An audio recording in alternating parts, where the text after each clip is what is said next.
an important announcement in regards to the local government elections for the Central Coast.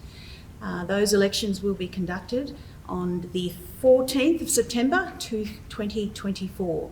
That decision has been made in light of the inquiry, the recommendations and the information set in the inquiry. Of course, I have also consulted with the administrator in regards to where the organisation stands at this current time, and I feel that we are best placed to ensure that those elections are conducted in 2 years' time.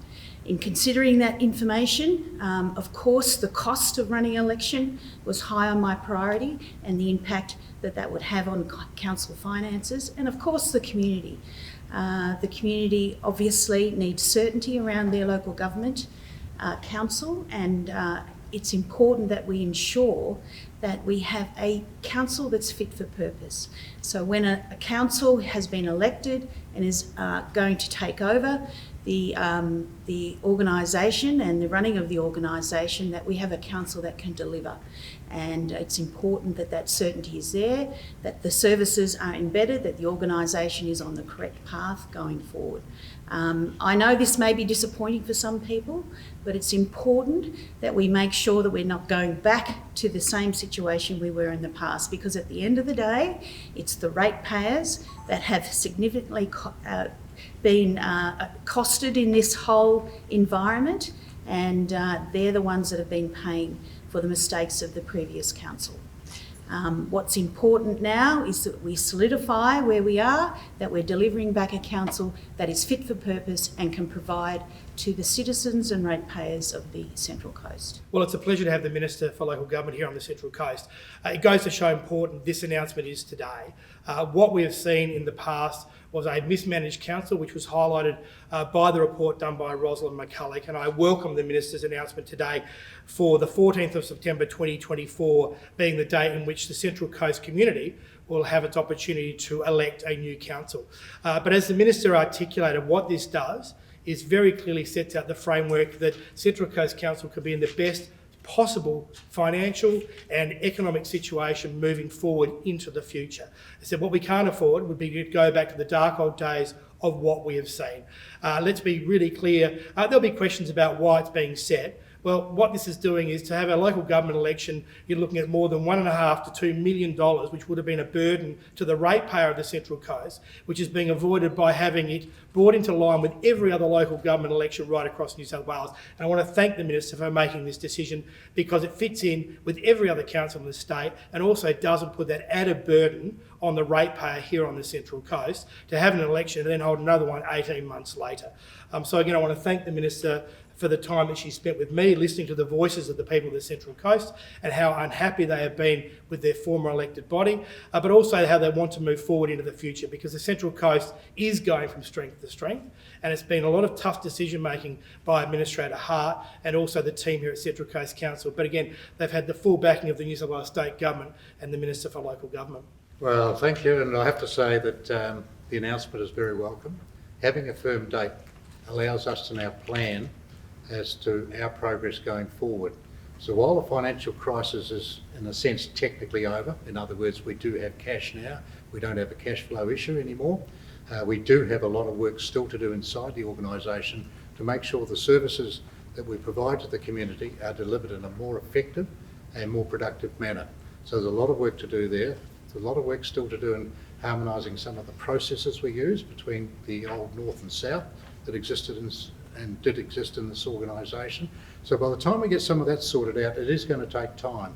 But it's a major task that the CEO and the new, and we do have a number of new people on the executive team, for them and to actually take place and get done over the next period. From my point of view, I intend to sort of remain very open, as everyone knows here. I'm freely available to the media and I'm freely available to the community to talk to any members of the community. And we will ensure that we are consulting and working with the community. We hope that I'll use this opportunity to make sure that people have a look at our delivery program that is out for consultation at the moment. As the CEO has said to me from time to time, we are making a little bit more money than we thought we were, and that will allow us to invest, hopefully, with some of those monies into things like potholes and so on moving forward. So we're very conscious of that, but we'll wait to see what the community turns up in this next consultation process. But my intention as the administrator is we continue to be open to the community, continue to actually work with the community and the volunteer groups that are out there to try and make sure the services we deliver are the best that are possible in today's world. Will you be staying on as administrator until such time? Well, my appointment at the moment goes through till the 31st of October this year, and I guess after that it's at the whim of the Minister. Will the referendum still go ahead?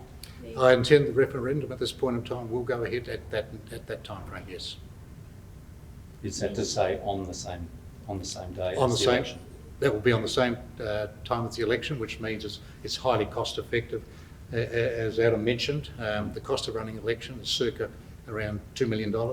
So if we add a referendum question, we're talking a couple of $100,000 to add to that to get a feeling from the community as to whether or not they are going to agree with reducing the number of councillors to 9 and reduce the number of wards from 5 to 3.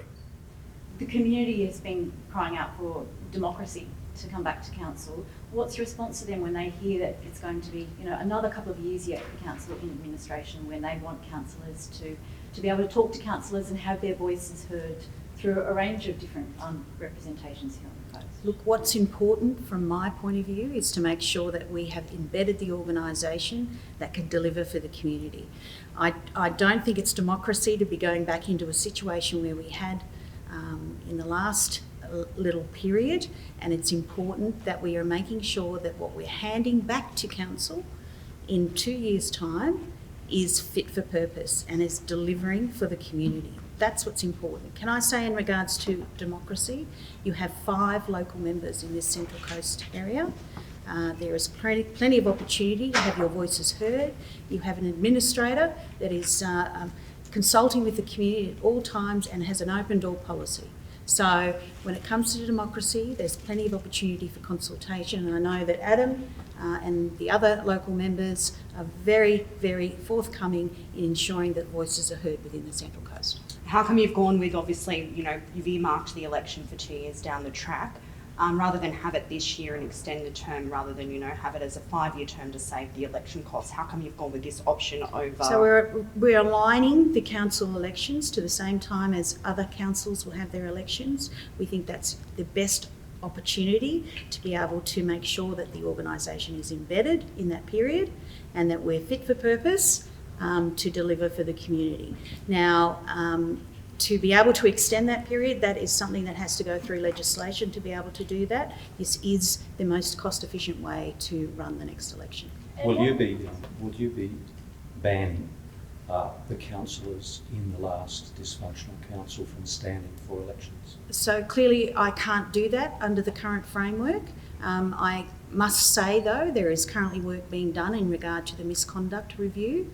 What that will present, I do not know, but at this stage, previous councillors are able to run for the next election. And how can the Central Coast residents be assured that with the new elected council in 2 years that we won't have the same situation? What are some of the restrictions and monitoring that's going to be in place? Well, clearly this is the greatest opportunity for voters to make sure they do their homework on who is standing for election and to ensure that they are voting for the right people. And there's no guarantees, but obviously from my point of view, I want to make sure that we are having a good framework that's going to be presented to the council. We're going to hope that the community are picking a council that can do their due diligence. We have obviously recommendations to ensure we have councillor training, particularly in financial management.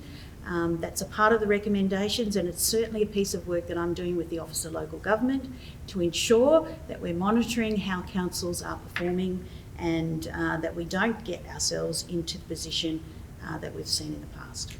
Mr Hart has said in the past that council at times has felt very much alone in this financial crisis. It's at times had difficult times trying to access ministers and get help from the state government. Why has it taken a local government minister almost 2 years since the council collapsed for you to actually come and talk publicly about this? And I know that you're the second local government minister, but we haven't had, even the previous local government minister never came up to the coast and addressed the public or spoke publicly here in the region when our council was facing such dire circumstances? Well, I can't answer for the previous local government minister. I can only answer for my actions, and I'm here today and quite happy to take your questions on this matter. Obviously, I was appointed in December and it's taken some time for the inquiry to be completed, but certainly have had lots of discussions with the General Manager and the Administrator on where the organisation is situated, and today is a result of that, those discussions.